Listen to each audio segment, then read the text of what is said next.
This presentation is entitled Abominations in the Bible.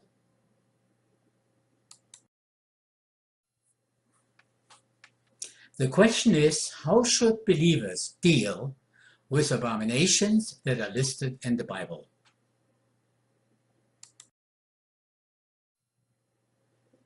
First, the question, who decides what is an abomination? Who decides what is right and what is wrong? What is acceptable and what is not?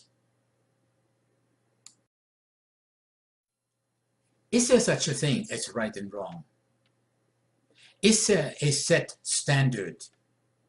Some would say, but that's your opinion. If one man's opinion is as good as another, then truly there is no absolute right or absolute wrong. If there's no set standard, then the criminal standards, as an example of right and wrong, is as good as mine. If there's no set standard, then the abortion doctor's standard of right and wrong is as good as mine. If every man's opinion of right and wrong is as good as the next man's opinion, we have chaos, a complete disorder and confusion.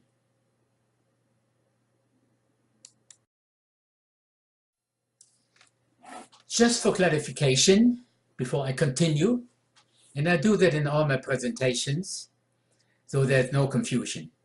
In my studies, I use Yotevave, in Hebrew, Yahweh. Some people pronounce the four letters as Jehovah, and others as Yahuwah, instead of Lord, L-O-R-D, which is a title and not a name. I also use Yeshua instead of Jesus, which is not a translation, but a transliteration. The name Jesus really has no meaning in Hebrew nor in English. Yahweh and Yeshua are the actual original Hebrew names that speak of our Savior's true nature and character. And I prefer to use those names in all of my presentations.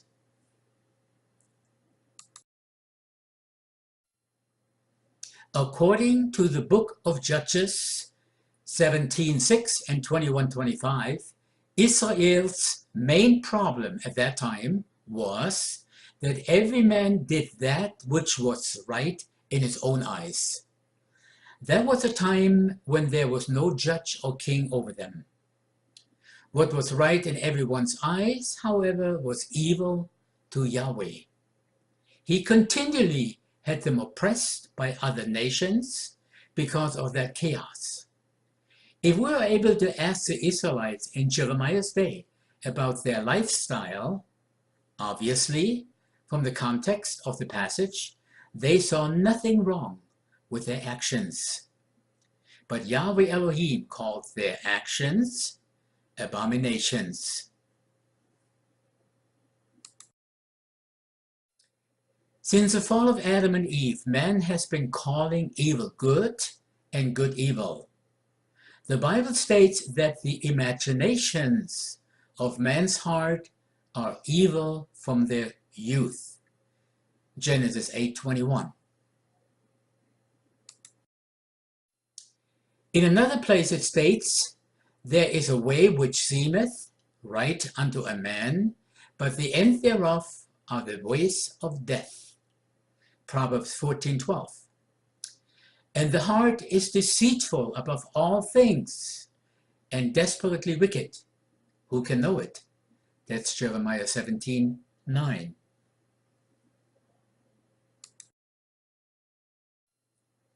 It is obvious, therefore, that man's sense of right and wrong is so warped by sin and the flesh, he cannot properly decide right and wrong.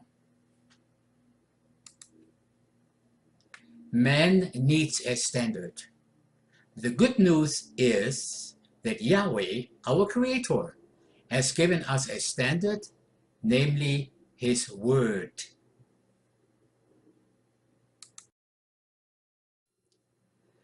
Yeshua prayed in John 17:17, sanctify them through thy truth.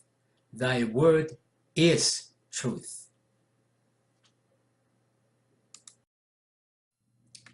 The psalmist wrote, thy word is true from the beginning, and every one of thy righteous judgments endureth forever. Psalm 119, verse 160. Psalm 119, 142 says, thy righteousness is an everlasting righteousness, and thy Torah is the truth. Psalm 119:11 states, thy word have I hid in my heart, that I might not sin against thee.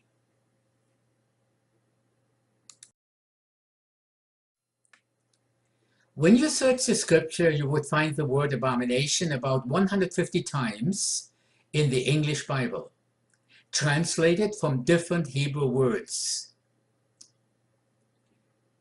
This is the Hebrew words, tibikul, te'eba, sheketz, or shukatz. I'm sorry, but I can't pronounce Hebrew. But this is to express Yahweh's disapproval and rejection of things done by man in violation of his will.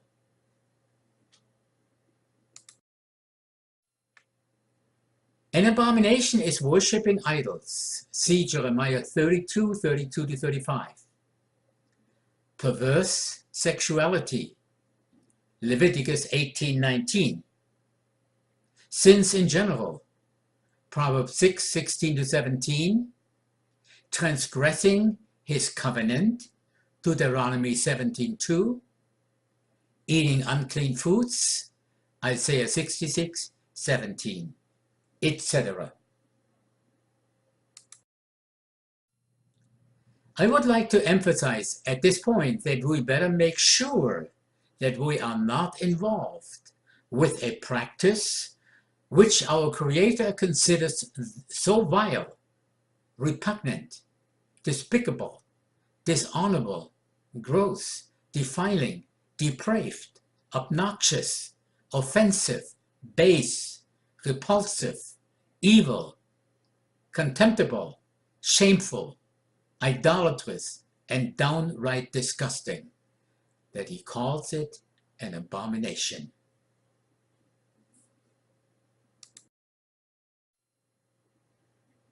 Abomination is the lowest of the low forms of wickedness and utmost hatred. And Yahweh personally promises to cut off from his people those guilty of this practice, and to cast them into the lake of hellfire and brimstone, which is the second death.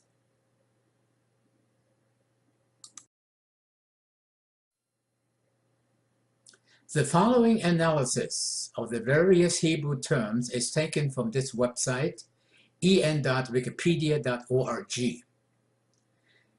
It says abomination is an English term used to translate the biblical Hebrew terms chukatz, chiketz, are derived from chakatz, or the terms to'iba, or to'iva, which is a noun, or ta'ef, which is a verb.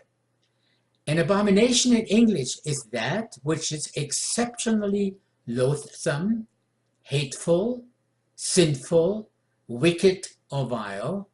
In other words, an utmost hatred.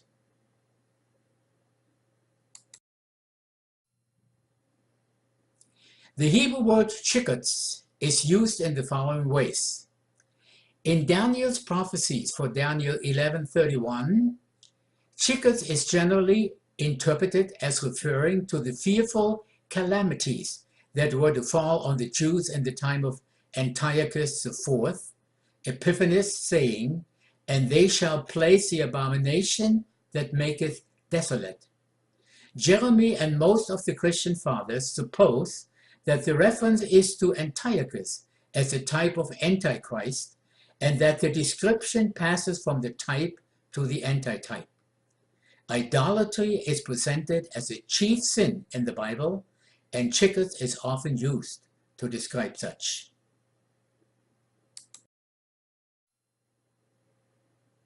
Chickens continued.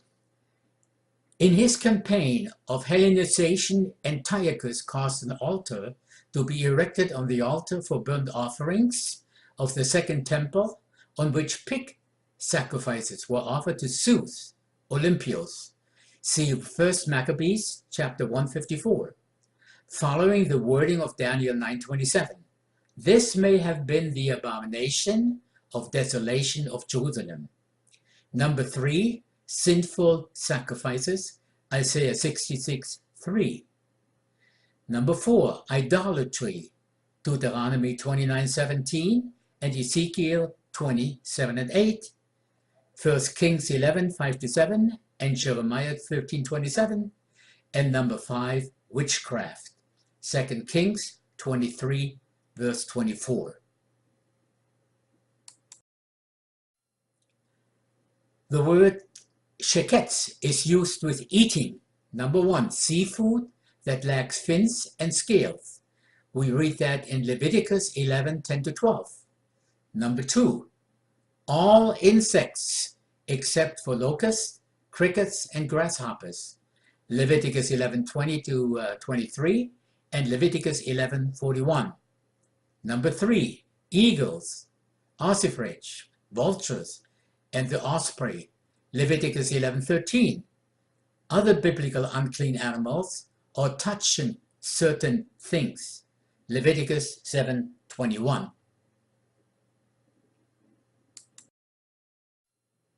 Shakatz is rendered in the King James Version as follows. First, abominable, Leviticus 11:43 and Leviticus 20:25. Number 2, abomination, Leviticus 11:11 and verse 13. Abhorred, Psalm 22:24. And number 4, detest, Deuteronomy 7:26.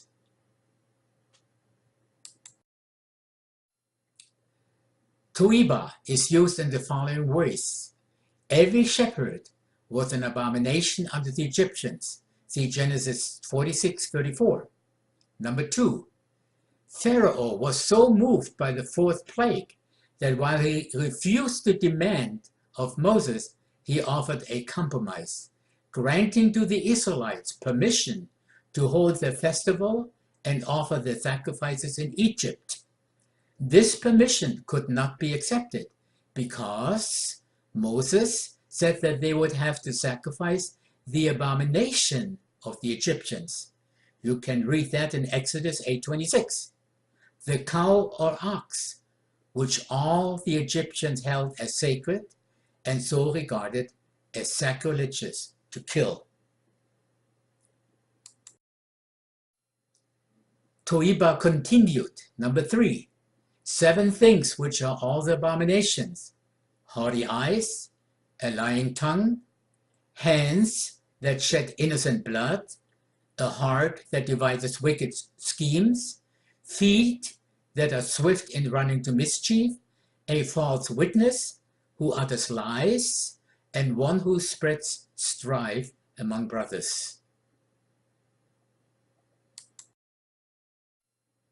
Toiba is all the use in Jewish and Christian Old Testament scriptures to refer to. Number 1, idolatry or idols, Deuteronomy 7:25, 13:14, and Isaiah 44:19. Number 2, illicit sex, like prostitution, adultery, incest. You read that in Ezekiel 16:22 and 58, and chapter 22:11, and chapter 33:26. Number 3, illicit marriage, Deuteronomy 24:2-4. Number 4, male prostitution and or other male homosexual. See homosexuality in the Hebrew Bible. Leviticus 18:22, chapter 8:27-30, and chapter 20:13. Number 5, temple prostitution. 1 Kings 14:24. And number 6, offerings from the above. Deuteronomy 23:18. Tuiba continued. 7, child sacrifice, Jeremiah 32:35. 8, cross dressing, Deuteronomy 22:5. Number 9, cheating in the market by using unjust weights, Deuteronomy 25:13-19, and Proverbs 11:1. Number 10, dishonesty, Proverbs 12:22. 11, dietary violations, Deuteronomy 14:3. Number 12, stealing, murder, and adultery, breaking covenants, Jeremiah 7, verses 9 and 10. Number 13, usury, violent robbery, murder, oppressing the poor and needy, etc. Ezekiel 18, 10-13. End of quote.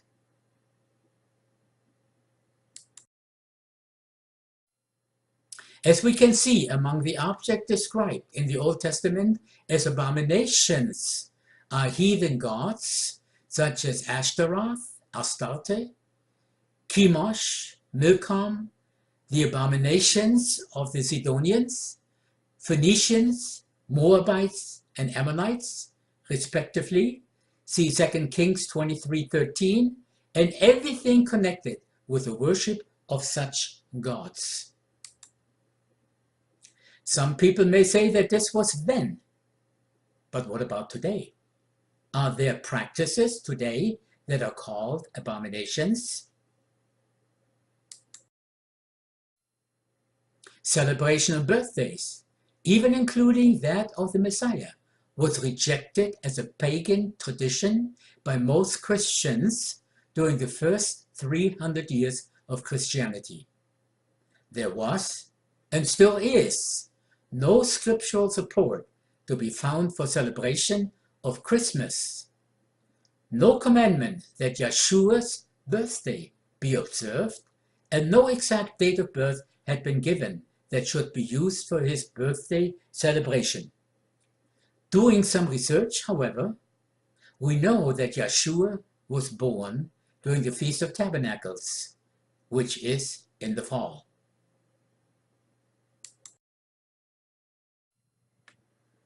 The tradition of celebrating December 25 as Messiah's birthday came to the Romans from Persia. Mithra, the Persian god of light and sacred contracts, was born on December 25.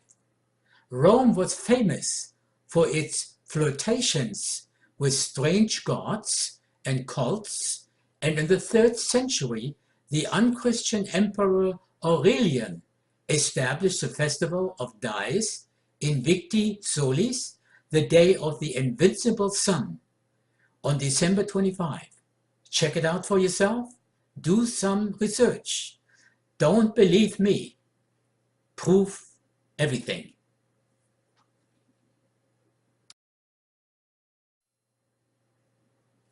Easter with the decoration and coloring of eggs, Easter bunnies, or the egg-laying rabbit. The consumption of Easter candy is a pagan festival and an abomination. It has nothing to do with Yeshua, the Hebrew Messiah.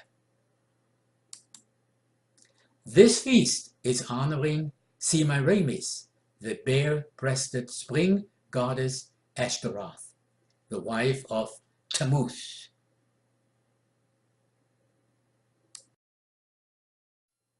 Sunday, keeping the first day of the week, Sunday, instead of the 7th day, Sabbath, is an abomination at the sight of Yahweh, because Sunday, as the word says, honors the sun god and not Abba, our creator, as does his established Sabbath. As soon as people convince themselves that they can worship the God of Abraham, Isaac, and Jacob any way they choose, sin is soon to follow. Just like Nadab and Abihu, who offered up a strange fire to Yahweh, Most don't see the harm in changing Yahweh's order. But look at Leviticus 10, 1 and 2. When we add to Yahweh's word, we make it our word, which makes it an abomination. If we don't want to be an abomination to Yahweh in our worship, we must do things His way and reject man's way. Only when we speak the oracles of Yahweh and worship as did the apostles, are we worshiping Him in spirit and in truth. See 1 Peter 4:11 and John 4:23 and 24.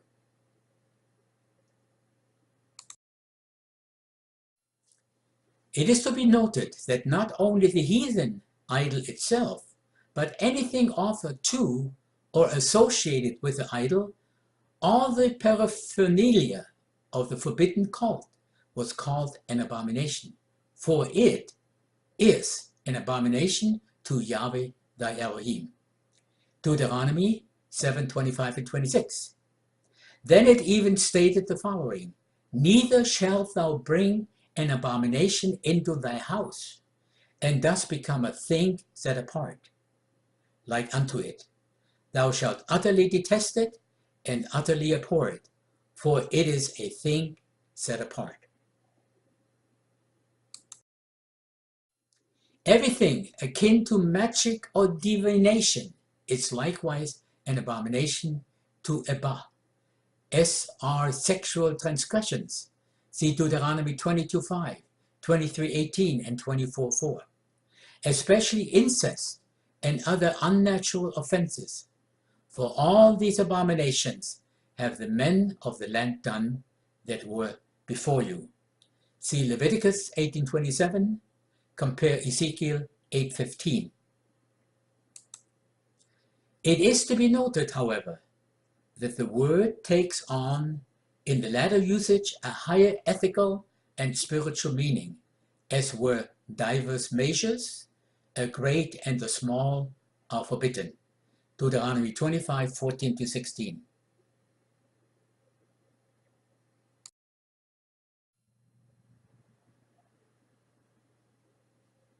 And in Proverbs were lying lips, chapter 12:22, the proud in heart, chapter 16:5, the way of the wicked, chapter 15:9, evil devices, chapter 15:26, and he that justifieth the wicked, and he that condemneth the righteous, chapter 17:15, are set to be an abomination in Yahweh's sight.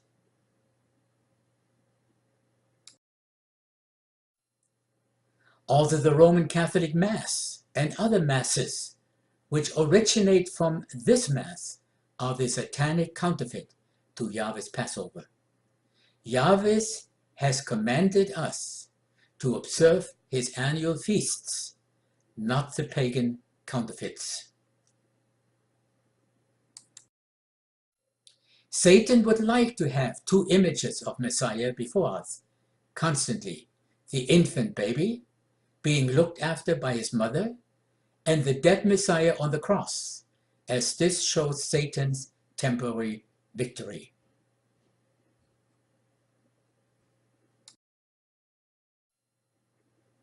Another example is that Yeshua has absolutely no resemblance to a thin little round wafer, which is used at the Catholic Mass, but in reality represents the Son and Son God.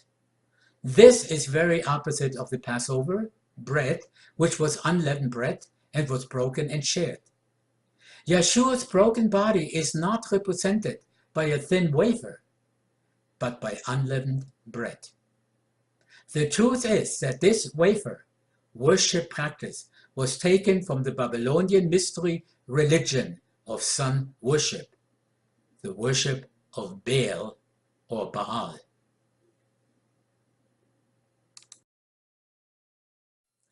Yeshua was raised victoriously from the dead, and he is King of Kings and Lord of Lords. He is very much alive, and by his death on the cross, he destroyed the stronghold of Satan's plan to overcome the plan of salvation. And very soon, he will utterly destroy the false religions with all their evil practices. The sacrifice of the wicked and the prayer of him that turneth away his ear from hearing the Torah are equally an abomination. You can read that in Proverbs 15:8, 21:27, and 28:9. That means Yahweh does not listen to prayers offered by professed believers if they refuse to listen and obey the Torah, or better said, his instructions, the Torah, his law.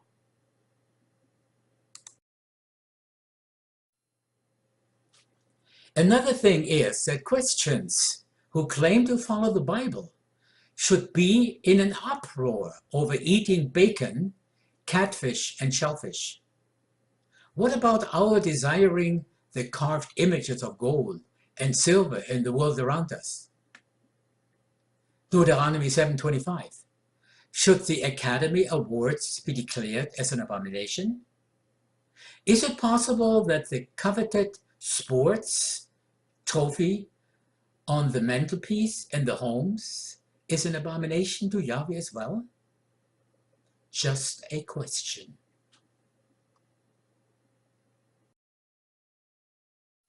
Here is another shocking surprise for some people, which they probably didn't know, is what we find written in Deuteronomy chapter 24, the verses 1 to 4. Let's read it. When a man hath taken a wife and married her, and it come to pass that she find no favor in his eyes, because he has found some uncleanness in her, then let him write her a bill of divorcement, and give it in her hand, and send her out of his house. Verse 2, and when she is departed out of his house, she may go and be another man's wife. And if the latter husband hate her, and write her a bill of divorcement, and giveth it in her hand, and sendeth her out of his house, or if the latter husband die, which took her to be his wife. Verse 4, her former husband which sent her away may not take her again to be his wife after that she is defiled, for that is abomination before Yahweh. And thou shalt not cause the land to sin, which Yahweh the Elohim giveth thee for an inheritance.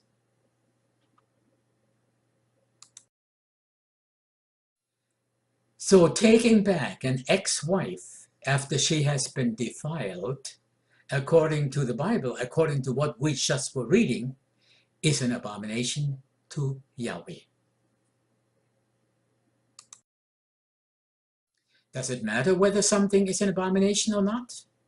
Even though Yahweh calls some things an abomination, does he really care whether we do abominable things? How serious is this sin? The book of Revelation explicitly states concerning the New Jerusalem that Yahweh is preparing for his people. Let's read Revelation 21:27. There shall by no means enter it anything that defiles or causes an abomination or a lie, but only those who are written in the Lamb's book of life. In the world that Yahweh Elohim is preparing for his people, there will be no room for abominations. If we want to be a part of that kingdom, now is the time to look to Yahweh and rid ourselves of the things that could keep us out. Those who practice the abominable thing will be outside the holy city. Let's read Revelation 21:8.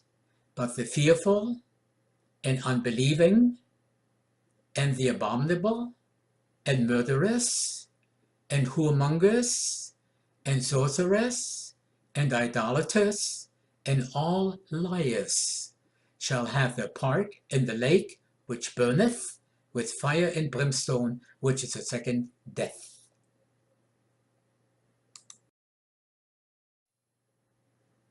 How should believers deal with abominations that are listed in the Bible? Very simple. Yahweh says, repent and turn yourselves from your idols and turn away your faces from all your abominations. Ezekiel 14:6.